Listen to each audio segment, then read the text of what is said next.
and raises new ones. It's wrong because it's irresponsible, passing the buck instead of offering sensible solutions for immigration reform. Most of all, the statement reads, it's wrong because it's cruel to send these young people to places many of them have never lived and do not know. Sharp reaction, too, across the country, including Los Angeles, downtown Los Angeles. Today, California's Attorney General promised legal action to California challenge the president's decision. Joining us now is former Los Angeles Mayor Antonio Villaraigosa. Mr. Mayor, you say that protecting the 800,000 young people who could be in jeopardy of deportation is a test of the nation's true values. How do you propose protecting those dreamers?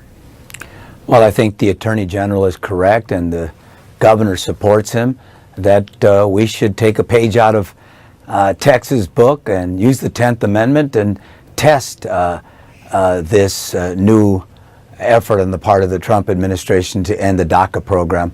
I think we need to stand up for the proposition that if you want to, you need a court order, a specific court order for an individual. If you want to go into a courthouse or a hospital or a school or other places that we've seen increasingly, ICE agents enter, sweeping in a way that most of us find objectionable and unacceptable. And it's an inflection point for us for who we are as a nation. Are we what Mother Liberty has held herself out to be, a place where you bring me your tired, your poor, your huddled masses?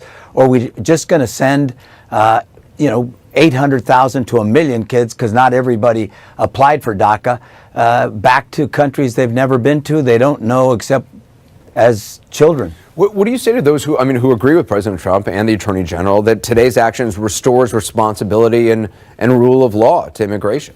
That we're a nation of laws and there have to be laws on this, and that President Obama overstepped? Anderson, great question. Look, we are a nation of laws, and we have to fix this broken immigration system. People across the board believe it's broken, and the Congress should fix it.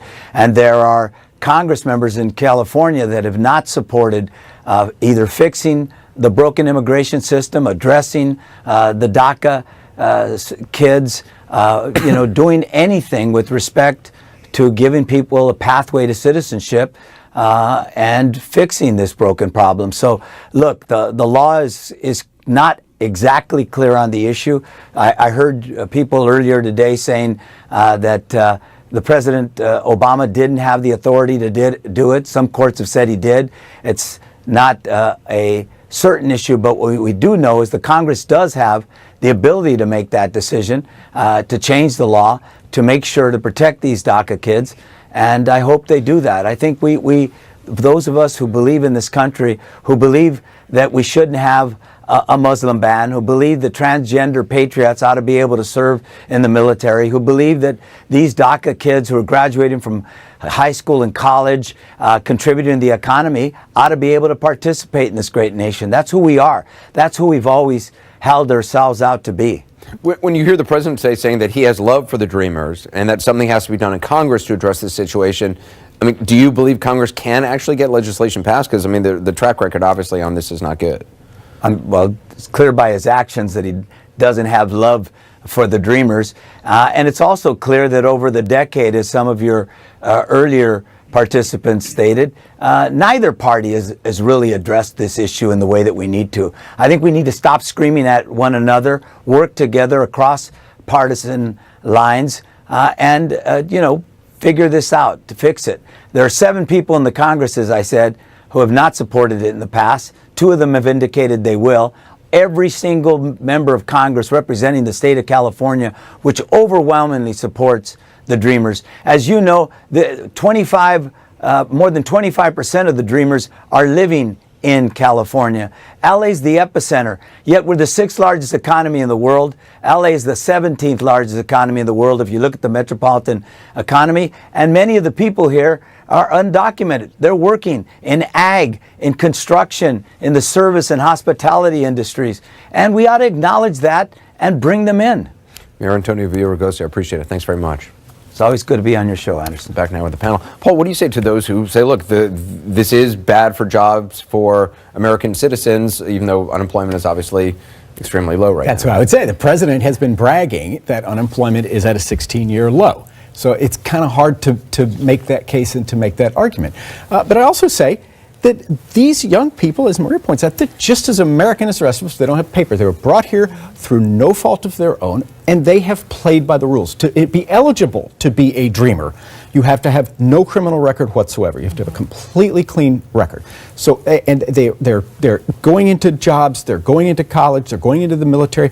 This is something I think that we ought to encourage. It doesn't come at the loss of someone else. They're paying taxes. They're paying taxes. They're Americans in every way except the paper. And I think Matt earlier made a good point. There's no right, there's no entitlement, but there's a responsibility, I think, from the rest of us, from America, to take these young people who are contributing so much and want to contribute so much and honor their status. And I mean, just from a human standpoint, are you sympathetic at all to their situation? There's always a moral. I mean, many of us belong to churches. There's a moral component to caring about people, but there's also a component to caring about American citizens.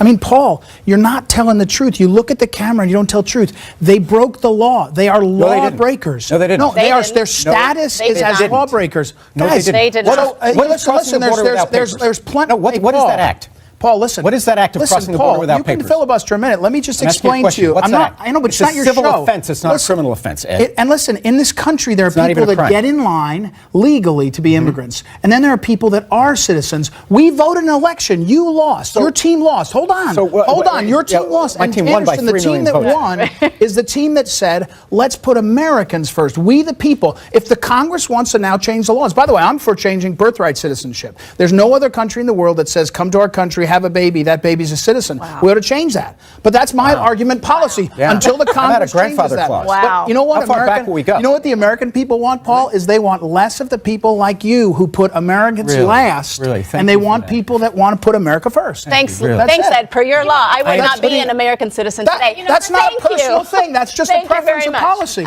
It's That's a ridiculous. This is a country, yes, we are a country of laws. but Right. Two All right, things. let her respond. Two things. Guess what?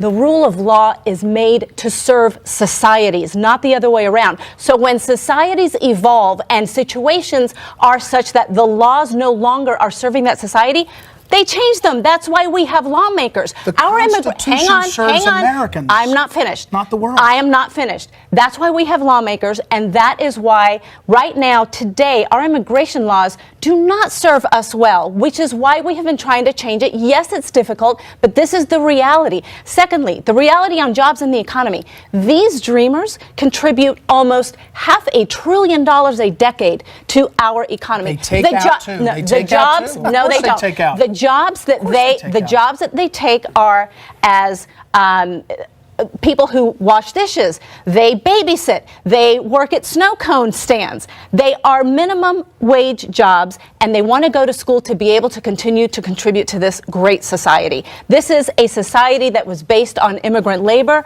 on immigrant commitment to work ethic, and that is something that Trump and obviously the people who support him want to It change. is interesting that, you know, on the one hand, the president is talking about being compassionate and stuff. On the other hand, the White House is sending out talking points to Capitol Hill saying that these folks need to prepare for departure from the United States. Well, and when you talk about what Trump promised during the campaign, too, this is a classic example of this sort of split personality of Trump and his administration and his campaign. During the campaign, when he was reading off the teleprompter, he did say this is an illegal amnesty that President Obama did. He also, at the same time, as a candidate, said in interviews, I feel for the dreamers, I have heart for the dreamers, I'm not going to hurt the dreamers. And it's continued that way. You know, if it was so clear to the president that this was an unconstitutional action, he could have sat down there on day one and gotten rid of it. Instead, his administration issued 200,000 new permits for DACA. And so this is always something that he has wanted to have it both ways on. And, you know, the idea that this was a clear-cut promise that his base voted for when they elected him, I don't think it was very clear. It was a case instead of people hearing what they wanted to hear when he spoke. Even with the Trump base, this is not a popular thing to do. Even the majority of voters who elected Trump do not want to send the dreamers home. And so the politics of this are very tricky. It's very different from the wall, which was a very clear signature campaign promise. We got to take a quick break. When we come back, trading threats with